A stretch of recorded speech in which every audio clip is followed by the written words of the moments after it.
मैं और रियाज अहमद दरियाज में आपका स्वागत है। दोस्तों, आज की एक खबर उत्तर प्रदेश के पीलीभीत से है, जहां सरकारी खजाने का ऐसा खेल सामने आया कि सुनकर आप भी हैरान रह जाएंगे। यहाँ एक चपरासी ने न सिर्फ करोड़ों रुपए का गबन किया, बल्कि उसने ये रकम अपनी 3 पत्नियों और कुछ महिला दोस्तों के खातों में ट्रांसफर कर दिया।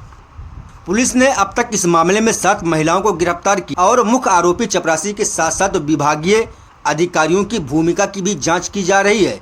दरअसल ये पूरा मामला है जिला विद्यालय निरीक्षक कार्यालय पीलीभीत का। यहाँ तैनात था एक चतुर्थ श्रेणी कर्मचारी जिसका नाम है इल्हाम शम्सी उर्फ रहमान।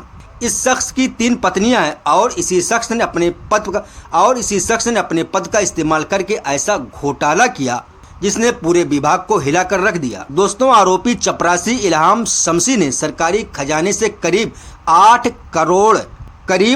करोड़ 15 लाख रुपए अपनी करीबी महिलाओं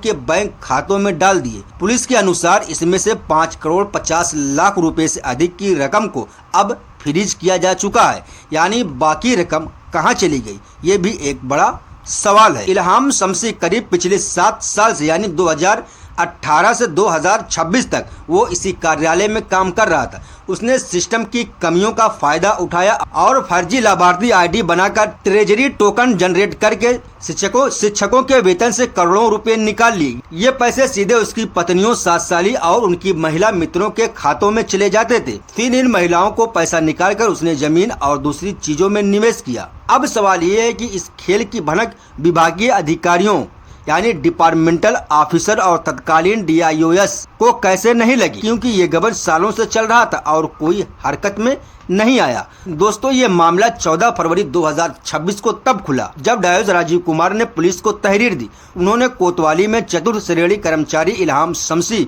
और उसकी पहली पत्नी अर्शी खातून के खिलाफ केस दर्ज कराया। केस दर्ज होने के बाद अर्शी खातून को गिरफ्तार कर लिया गया, लेकिन मुख्य आरोपी इल्हाम शम्सी लंबे समय तक जमानत पर बाहर रहा। लगता था कि शायद मामला ठंडा पड़ जाएगा, लेकिन फिर जिले में नए SP सुकुर्द माधो की तैनाती। उन्होंने मामले को गंभीरता से लिया और जांच तेज कर दी। पुलिस ने सभी बैंक खातों की जांच शुरू की। जैसे जैसे जांच आगे बढ़ी, हैरान कर देने वाले खुलासे हुए। अब तक 53 संदिग्ध खातों की पहचान कर ली गई जिनमें गबन की रकम भेजी गई थी। जांच में ये भी पता चला कि सरकारी रकम से जमीन खरीदी गई और अन्य जगहों पर भी निवेश किया गया। आरोपी ने सिर्फ पैसा नहीं निकाला बल्कि उससे संपत्ति भी बना ली। अपर पुलिस अधीक्षक विक्रम दहिया ने बताया कि फरवरी में DIOS की तहरीर पर केस दर्ज किया गया। जांच में सामने आया कि चतुर्थ श्रेणी कर्मचारी इल्हाम शम्सी ने फर्जी तरीके से सरकारी धनराशि का गबन किया। 7 महिलाओं को गिरफ्तार किया गया जिनके खाते में लगभग 8 करोड़ 15 लाख रुपए ट्रांसफर किए गए थे। जांच जारी है। जो भी अधिकारी या कोई अन्य व्यक्ति इस मामले में शामिल पाया जाएगा, उनके खिलाफ सख्त कार्रवाई होगी। दोस्तों, बड़ा सवाल ये है कि जब ये खेल 2018 से चल रहा था तो इसकी भनक DIOS कार्यालय के अधिकारियों को क्यों नहीं लगी? क्या वे भी इस घोटाले में शामिल थे? क्योंकि अकेले एक चपरासी के लिए इतनी बड़ी रकम गबन कर पाना बहुत मुश्किल है, या यूं कहें कि नामुमकिन है। इसमें ट्रेजरी टोकन जैसी संवेदनशील चीज तक पहुंच चाहिए थी, जो केवल ऊंचे अधिकारियों के पास होती है। पुलिस अब 2018 से लेकर आज तक विभाग में तैनात सभी अधिकारियों और कर्मचारियों की भूमिका की जांच कर रही है।